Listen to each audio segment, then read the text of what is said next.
ಏನೇ ಗೀತಾ ಯೋಚಿಸ್ತಿದ್ಯಾ? ಈ ವೇಷದ ಹಿಂದಿರೋ ವಿಷಯನೇ ಬೇರೆ ಅಂದೆ. ಏನದು? ಸಮಾಜದ ಮಧ್ಯೆ ಒಂದು ಸಣ್ಣ ಮಾತು ಸುದ್ದಿ ಆಗುತ್ತೆ. ಸತ್ಯ ಅಲ್ದಿರೋ ಒಂದು ಸಣ್ಣ ವಿಡಿಯೋ ನಡಕ ಹುಟ್ಟಿಸುತ್ತೆ. ಅದೇ ಸತ್ಯ ಸೋಲುತ್ತೆ ಅಲ್ವಾ? ಸತ್ಯ ಸೋಲುತ್ತೆ. ಸೋಲೋದಾರಿಗೆ ಸತ್ಯ ಸಾಗುತ್ತೆ ಅಂತ ಎಲ್ಲರೂ ನಂಬಿದ್ದಾರೆ ಅಲ್ವಾ? ಅಂಥದ್ದನ್ನು ಗೆಲ್ಲಿಸ್ಬೇಕು ಅಂತ ನಾನು ನಿರ್ಧಾರ ಮಾಡಾಯ್ತು. ಈ ಸಮಾಜಕ್ಕೆ ನಾವು ಅಂತರಂಗದಲ್ಲಿ ಹೇಗಿದ್ದೀವಿ ಅನ್ನೋದನ್ನು ನೋಡೋಕೆ ಬರಲ್ಲ. ಅವರು ನಾವು ಹೇಗೆ ಕಾಣಿಸ್ತೀವಿ ಅನ್ನೋದನ್ನು ನೋಡಿಕೊಂಡು ನಮ್ಮನ್ನು ಅಳಿತಾರೆ. ಅದ್ರ ಸುತ್ತ ನಮ್ಮ ಪಾತ್ರದ ಕತೆ ಕಟ್ಟಿ ಇವಳು ಹೀಗೆ ಅನ್ನೋ ತೀರ್ಮಾನಕ್ಕೆ ಬರ್ತಾರೆ. ಈಗ ನಿನ್ಗಾಗಿರೋದು ಅದೇ ತಾನೇ? ಆಗದೆಲ್ಲ ನನಗೆ ಆಗ್ಬೇಕಾ? ಆ ವಿಜಯ್ಗಾಗ್ಬಾರ್ದಾ?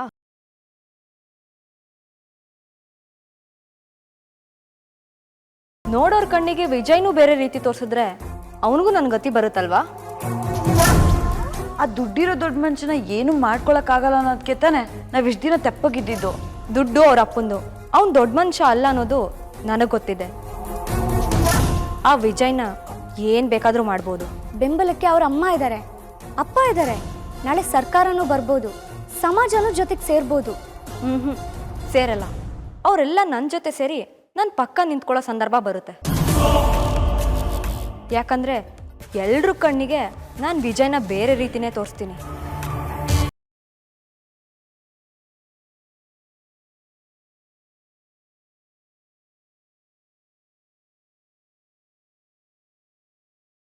ಓಂ ಅಗ್ರಗಣ್ಯಾಯ ನಮಃ ಗ್ರಾಮಣ್ಯ ನಮಃ. ಕಲಶಕ್ಕೆ ಅಕ್ಷತೆ ಕಾಳು ಹಾಕಿ ಹೂವಿನ ಅರ್ಚನೆ ಮಾಡಿ.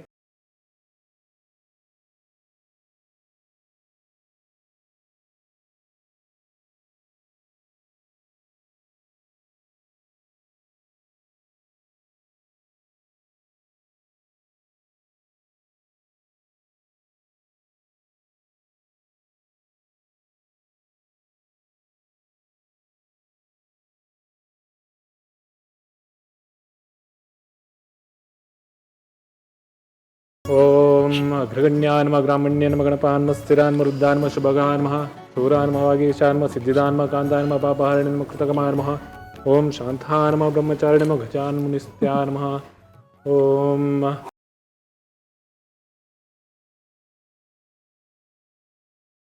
ಕಿರಣ್, ಊಟದ್ದೆಲ್ಲ ವ್ಯವಸ್ಥೆ ಆಗಿದೆ ಅಂತ ನೋಡ್ಕೊ.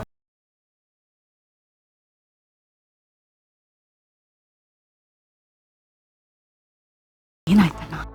ಒಂಚೂರು ಮಾತಾಡ್ಬೇಕು.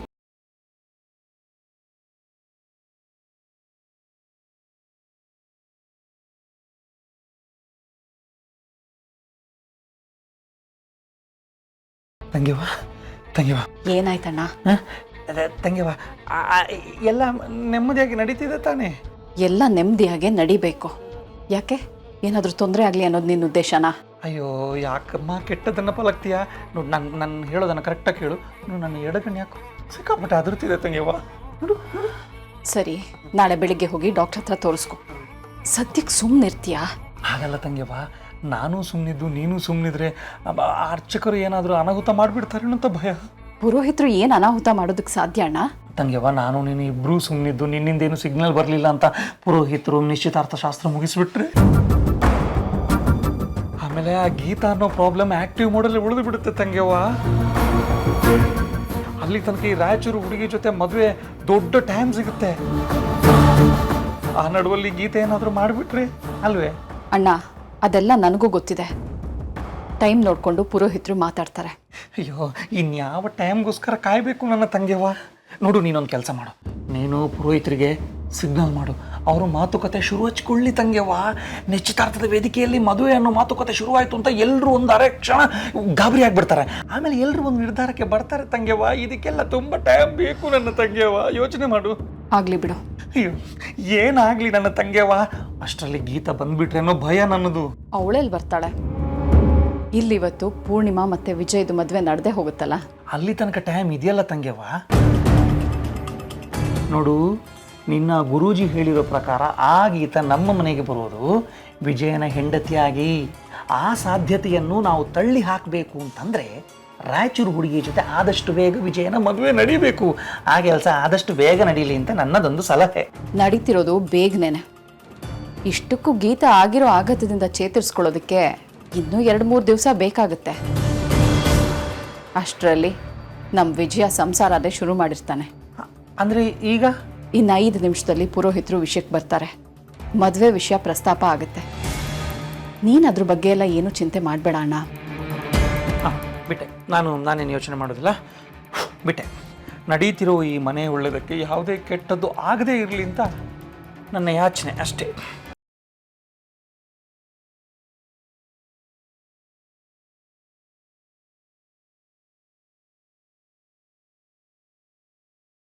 ಹಾಗಾದ್ರೆ ಇವಾಗ ಏನ್ ಮಾಡ್ಬೇಕು ಅನ್ಕೊಂಡಿದ್ಯಾ ಗೀತಾ? ಸಮಸ್ಯೆ ಎಲ್ಲಿಂದ ಶುರು ಆಯ್ತೋ ಪರಿಹಾರನೂ ಅಲ್ಲೇ ಇದೆ. ಸಮಸ್ಯೆ ಯಾರು ಶುರು ಮಾಡಿದ್ರೋ ಅವರೇ ಎಲ್ಲ ಸರಿ ಮಾಡ್ತಾರೆ. ಹೇಗೆ? ಜವಾಬ್ದಾರಿ ಕೊಟ್ಮೇಲೆ ಅದನ್ನು ನಿಭಾಯಿಸ್ಲೇಬೇಕಲ್ವಾ ದಿವ್ಯಾ? ಅಂದ್ರೆ ನೀನು ವಿಜಯ್ಗೆ ಜವಾಬ್ದಾರಿ ಕೊಡ್ತಿದ್ಯಾ? ನೀನ್ ಕೊಟ್ಟಿದ್ದನ್ನ ಅವ್ನು ತಗೋತಾನ? ನಾನು ಯಾವ ರೀತಿ ಕೊಡ್ತೀನಿ ಅದನ್ನು ಅವ್ನು ಯಾವ ರೀತಿ ತಗೊಂತಾನೆ. ನಾನು ಅಲ್ಲಿ ಕೊಡ್ಬೇಕಾರೆ ನೀವು ಇಲ್ಲೇನು ಮಾಡಬೇಕು ಅನ್ನೋದನ್ನು ನಾನು ಹೇಳ್ತೀನಿ. ಗಮನ ಇಟ್ಟು ಕೇಳಿಸ್ಕೊಳ್ಳಿ.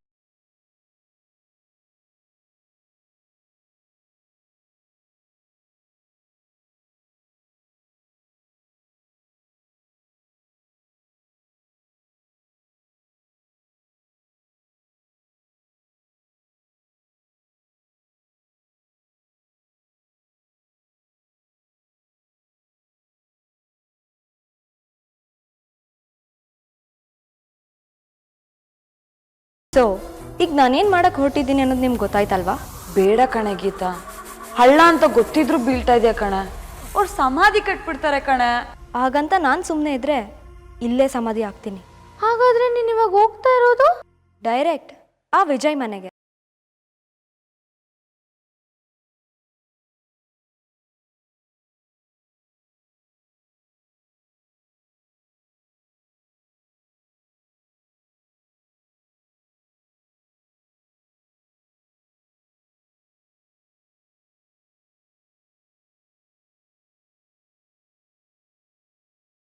ಏನು ತಾಯಿ, ಕೊನೆಗೂ ನೀವು ನಿಮ್ಮ ನಿರ್ಧಾರನ ಬದಲಾಯಿಸ್ಕೊಳ್ಳಿಲ್ವಲ್ಲ? ಆಹಾ, ಈಗ ಪುರೋಹಿತರು ವಿವಾಹದ ಅಡಿಪಾಯ ಹಾಕೋಕೆ ಶುರು ಮಾಡಿದ್ರು.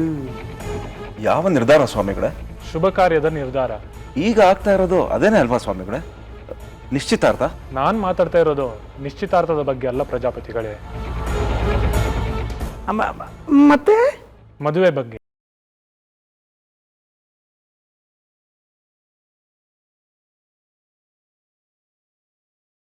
ನಾವು ಬಂದಿರೋದು ನಿಶ್ಚಿತಾರ್ಥಕ್ಕೆ. ನಿಮ್ಗಷ್ಟೇ ಗೊತ್ತಿರೋದು ಯಜಮಾನ್ರೆ, ಆದ್ರೆ ಆಗ್ಬೇಕಾದ ಮದುವೆ ವಿಚಾರ ನಮ್ಗಷ್ಟೇ ಗೊತ್ತಿತ್ತು.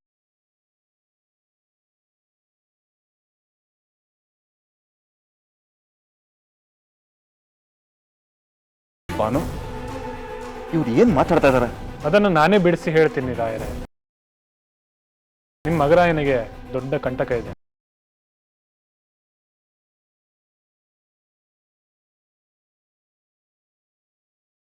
ಆ ಕಂಟಕ ನೀಗಿ ಆತನ ಬಾಳು ಬೆಳಗಬೇಕು ಅಂದ್ರೆ ಈ ಹೆಣ್ಣಿನ ಜಾತಕದಂತ ಹೆಣ್ಣು ಸಂಗಾತಿ ಆಗಬೇಕು ಅಂತ ಜಾತಕ ಹೇಳ್ತಿದೆ.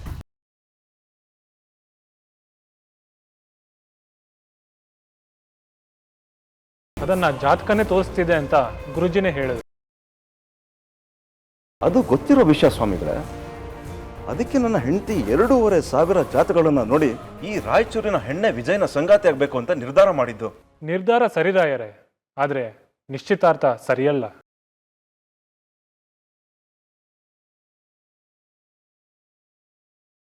ಏನ್ ಹೇಳ್ತಾ ಇದ್ದೀರಾ ನೀವು? ನೀವು ಗಾಬರಿಯಾಗುವ ಅಗತ್ಯ ಏನಿಲ್ಲಮ್ಮ. ನಿಶ್ಚಿತಾರ್ಥದ ಬದಲು ಇವತ್ತು ಮದುವೆ ಆಗಬೇಕಿತ್ತು ಅಂತ ಹೇಳ್ತಾ ಇದ್ದೀನಿ.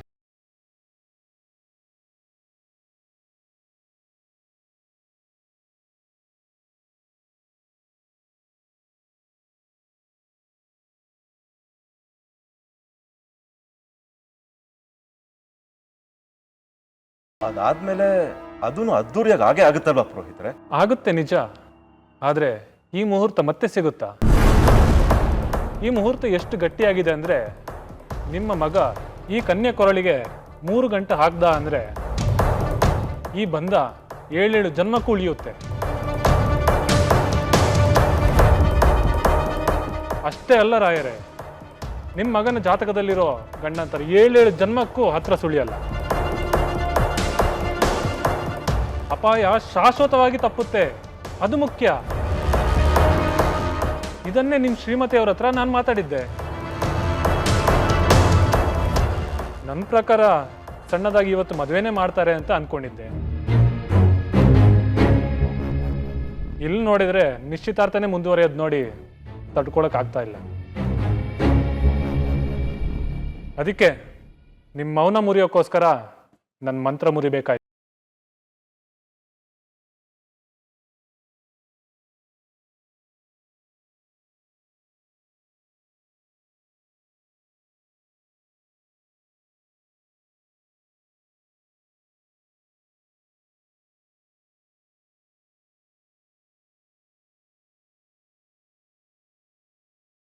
ದೇವ್ರೆ, ನಾನು ಅನ್ಕೊಂಡಿದ್ದೆಲ್ಲ ಅನ್ಕೊಂಡಾಗೆ ನಡೆಯುತ್ತೋ ಇಲ್ವೋ ಗೊತ್ತಿಲ್ಲ. ಹಾಗಂತ ಪ್ರಯತ್ನ ಮಾಡದೆ ಹೋದರೆ ನಾನು ಸೋತೋಗ್ತೀನಿ. ಇಲ್ಲಿ ತನಕ ನಂದು ಅಂತ ಒಂದು ಟೈಮು ನನಗೆ ಬರಲೇ ಇಲ್ಲ. ಯಾಕೋ ಗೊತ್ತಿಲ್ಲ, ಇವತ್ತಿಂದ ನನ್ನ ಟೈಮ್ ಶುರುವಾಗ್ತಿದೆ ಅನ್ನೋ ವಿಶ್ವಾಸ ಮಾತ್ರ ನನ್ನ ಒಳಗಡೆ ಹೆಚ್ಚಾಗ್ತಾ ಇದೆ. ಇವತ್ತು ನಾನಿಡೋ ಹೆಜ್ಜೆಗೆ ಅಹಂಕಾರದ ಅಮೂಲ್ಯ ಇಳಿಬೇಕು, ಇಳಿಯುತ್ತೆ. ಹೋದ ಮರ್ಯಾದೆ ವಾಪಸ್ ಬರಬೇಕು, ಬರುತ್ತೆ.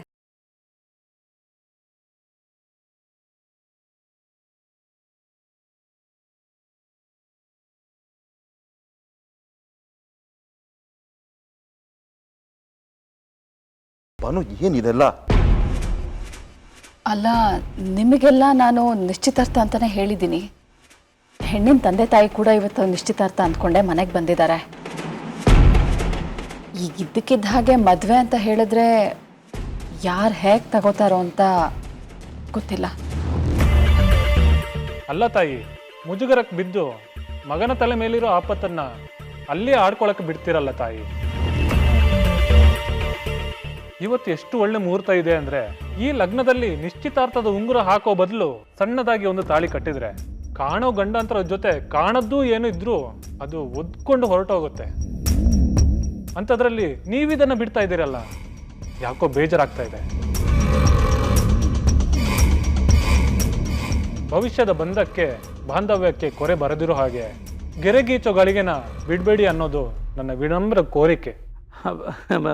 ತಂಗಿಯವ್ವ, ಪುರೋಹಿತರು ಅದೆಷ್ಟು ಒಳ್ಳೆ ವಿಷಯ ಹೇಳ್ತಿದ್ದಾರೆ.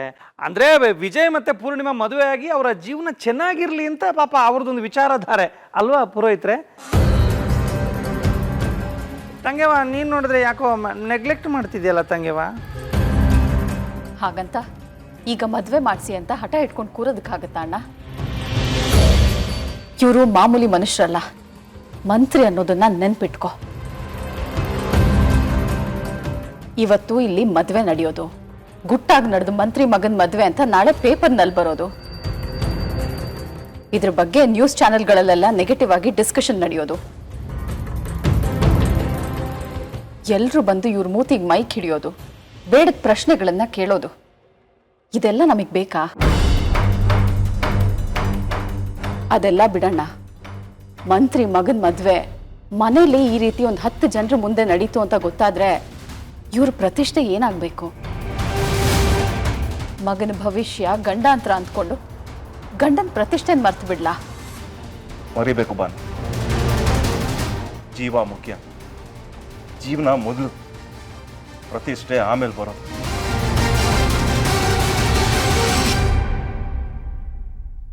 ಇಷ್ಟಕ್ಕೂ ಪ್ರತಿಷ್ಠೆನ ಕಟ್ಕೊಂಡು ನನಗೇನು ಆಗಬೇಕಾಗಿಲ್ಲ. ವಿಜಯ್ಗೆ ಒಳ್ಳೇದಾಗತ್ತೆ, ಇದರಿಂದ ಅವ್ನ ಗಂಡ ಅಂತ ಎಲ್ಲ ಕಡಿಯುತ್ತೆ ಅನ್ನೋದಾದ್ರೆ ಆಗೋ ಮೊದಲೇ ಇವತ್ತೇ ಆಗಲಿ ಬಿಡು.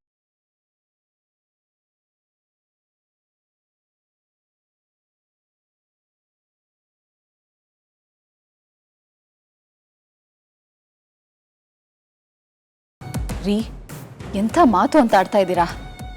ನಾನು ಹೆಣ್ಣಿನ ಕಡೆಯವ್ರಿಗೂ ಏನೂ ಹೇಳಿಲ್ಲ. ಪಾಪ ಅವರಾದರೂ ಏನು ಅನ್ಕೋಬೇಕು? ನಾವೇನು ಅಂದ್ಕೊತೀವಿ ತಾಯಿ, ನಮ್ಮಂಥ ಬಡವ್ರಿಗೆ ನಿಮ್ಮಂಥ ಶ್ರೀಮಂತರ ಜೊತೆ ಸಂಬಂಧ ಬೆಳೆಸ್ತಾ ಇದ್ದೀವಿ ಅನ್ನೋದೇ ಕನಸು. ಅಲ್ಲ, ನೀವು ಹೆಣ್ಣೆತ್ತವರು ಹೀಗನ್ನೋದು ಸಹಜ.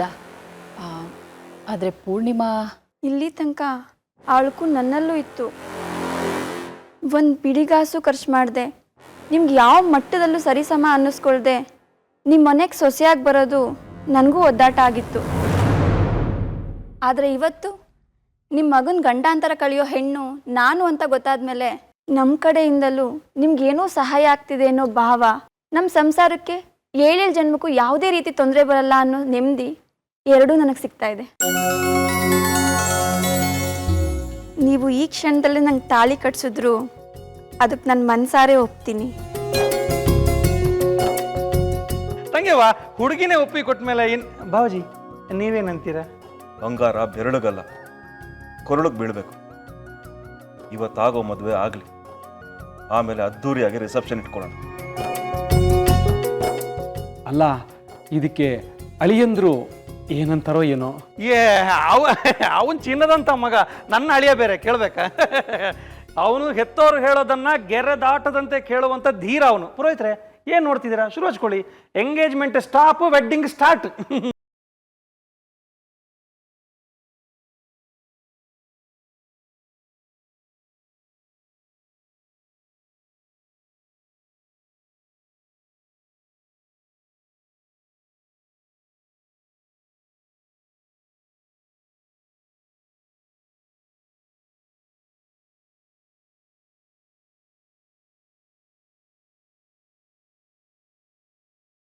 ನನಗೆ ಯಾಕೋ ಭಯ ಆಗ್ತಿದೆ ದಿವ್ಯಾ. ಯಾವ ವಿಷಯಕ್ಕೆ? ಗೀತನ ವಿಷಯಕ್ಕೆ. ಅವಳೇನೋ ಇಂದಿಷ್ಟು ಹೇಳ್ಬಿಟ್ಟು ಹೋದ್ಲು, ಆದ್ರೆ ಅವಳು ಮುಂದಿನ ಹೆಜ್ಜೆ ಏನು ಯಾವುದು ನನಗೊಂದು ಅರ್ಥ ಆಗ್ತಿಲ್ಲ. ನಮ್ಗೆ ಅರ್ಥ ಆಗಿಲ್ಲ ಅಷ್ಟೇ, ಗೀತನ್ಗೆಲ್ಲ ಅರ್ಥ ಆಗಿರುತ್ತೆ. ಇಲ್ಲಾಂದ್ರೆ ಅವಳು ನುಗ್ತಿರ್ಲಿಲ್ಲ. ಇಷ್ಟು ದಿವಸ ನುಗ್ಗಿದ್ದಕ್ಕೆ ಏನು ರಿಸಲ್ಟ್ ಸಿಕ್ಕಿದೆ ನಿಮಗೆ ಗೊತ್ತಲ್ವಾ ಶರಣ್ಯ? ಅದ್ರ ಬಗ್ಗೆ ತಲೆ ಕೆಡ್ಸ್ಕೋಬೇಕಾಗಿಲ್ಲ. ಯಾಕಂದ್ರೆ ಗೀತಾ ಈಗಿರೋ ಪರಿಸ್ಥಿತಿಲಿ ಯಾವುದಾದ್ರೂ ಒಂದು ನಿರ್ಧಾರ ತಗೊಳ್ಳೇಬೇಕಿತ್ತು. ತಕೊಂಡ್ಲು ಸರಿ, ಆದ್ರೆ ಅವಳು ಏನ್ ಮಾಡ್ತಾಳೋ? ಅವಳು ಎದುರಾಕೊಂಡಿರೋದು ಬೆಟ್ಟ. ಗೀತನ್ಗೆ ಉಳಿಸೋದಕ್ಕೆ ಹೇಗೆ ಉಪಯೋಗಿಸ್ಬೇಕು ಅಂತ ಗೊತ್ತು. ಅಂದ್ರೆ ಬೆಟ್ಟನ ಕಡ್ದು ವಿಗ್ರಹ ಮಾಡ್ತಾಳ? ವಿಗ್ರಹ ಮಾಡ್ತಾಳೋ ನಿಗ್ರಹ ಮಾಡ್ತಾಳೋ ಗೊತ್ತಿಲ್ಲ, ಆದ್ರೆ ಒಟ್ಟಿನಲ್ಲಿ ಅವಳು ಬೀದಿಗೆ ಬಿದ್ದಿರೋ ಬದುಕನ್ನ ಅವಳು ಕಟ್ಕೊತಾಳೆ ಅನ್ನೋ ಗ್ಯಾರಂಟಿ ನನಗಿದೆ. ರಿವರ್ಸ್ ಆದ್ರೆ ನಮ್ಮ ಮನೆಯಲ್ಲಿ ಇದ್ಕೋ ಅಂತಾನೂ ಹೇಳೋಕ್ಕಾಗಲ್ಲ. ನೋಡೋಣ, ಸದ್ಯಕ್ಕೆ ಅವ್ಳು ಹೇಳಿದ ಕೆಲಸ ಅವ್ಳು ಹೇಳ್ದಾಗೆ ಮಾಡೋಣ. ಇಷ್ಟೊತ್ತಿಗೆ ಆ ವಿಜಯ್ ಮನೆಯಲ್ಲಿ ಏನಾಗಿರುತ್ತೋ ಏನೋ.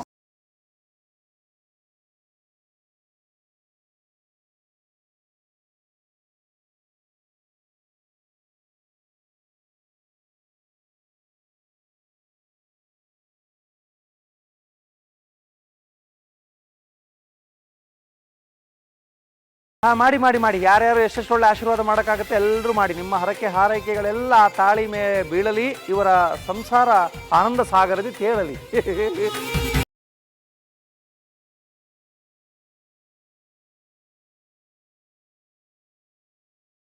ಆ ಕೊಡಮ್ಮ, ಕೊಡು ಕೊಡು ಕೊಡು.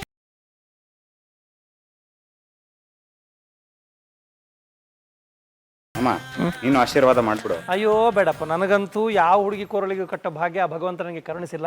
ಇನ್ನು ನಾನು ಆಶೀರ್ವಾದ ಮಾಡಿ ಆಗೋ ಪ್ರೋಗ್ರಾಮ್ ಕುಲಗೆಡೋದು ಬೇಡ. ನಡಿ.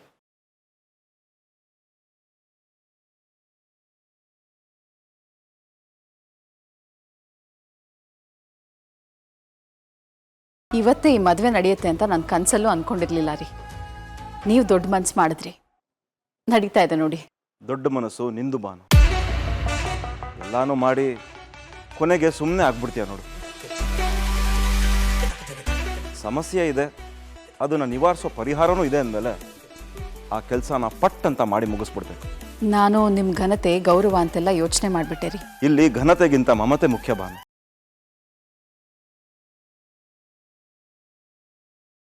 ತಗೋಪ ವಿಜಿ, ನಿನ್ ಬಾಳ ಸಂಗಾತಿಯಾಗಿ ಬರ್ತಿರೋ ಅದೃಷ್ಟವಂತ ಹುಡುಗಿಗೆ ಈ ತಾಳಿ ಕಟ್ಟಿ ನಿನ್ ಸ್ವಂತ ಮಾಡ್ಕೊ.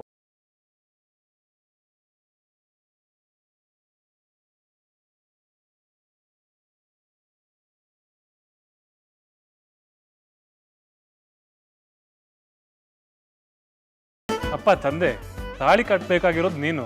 ಅಮ್ಮನ ಕಡೆ ಯಾಕೆ ನೋಡ್ತೀಯಾ? ನಂಗೆ ಎಲ್ರ ಮಾತಿಗಿಂತ ನಮ್ಮ ಅಮ್ಮನ ಮಾತಂದ್ರೆ ಮುಖ್ಯ. ಯಾಕಂದ್ರೆ ನಮ್ಮ ಅಮ್ಮನ ಮಗ.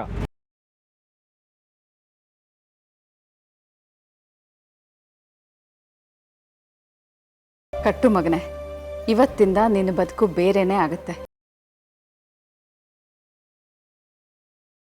ಆಹಾ ಎಂತ ಮಗ. ಹೆತ್ತವರಿಗೆ ಹೇಳದೆ ಕೇಳದೆ ಹುಡುಗಿನ ಹಾರಿಸ್ಕೊಂಡು ಹೋಗಿ ಮದುವೆ ಆಗುವಂತ ಈ ಕಾಲದಲ್ಲಿ ಮದುವೆ ಮಂಟಪದಲ್ಲೇ ಕೂತು ತಾಳಿ ಕಟ್ಬೇಕಾ ಅಮ್ಮ ಅಂತ ಪರ್ಮಿಷನ್ ಕೇಳ್ತಿರೋ ಮಗರಾಯನಿಗೆ ಜಯವಾಗಲಿ. ನಿಜವಾಗ್ಲು ಇಂಥ ಹುಡುಗನ್ಗೆ ನಿಮ್ ಮಗಳನ್ನು ಕೊಡ್ತಾ ಇರೋದು ಅದೃಷ್ಟ. ಮತ್ತೆ ಪುರೋಹಿತ್ರೆ ಮತ್ತೆ ಯಾಕೆ ತಡ? ಶುರು ಹಚ್ಕೊಳ್ಳಿ ನಿಮ್ಮ ಸಿಗ್ನೇಚರ್ ಮಂತ್ರನ. ಮಾಂಗಲ್ಯಂ ತಂತು ನಾನೇನ ಮಮ ಜೀವನ ಹೇತುನಾ. ಒಂದ್ ನಿಮಿಷ ಪುರೋಹಿತ್ರೆ.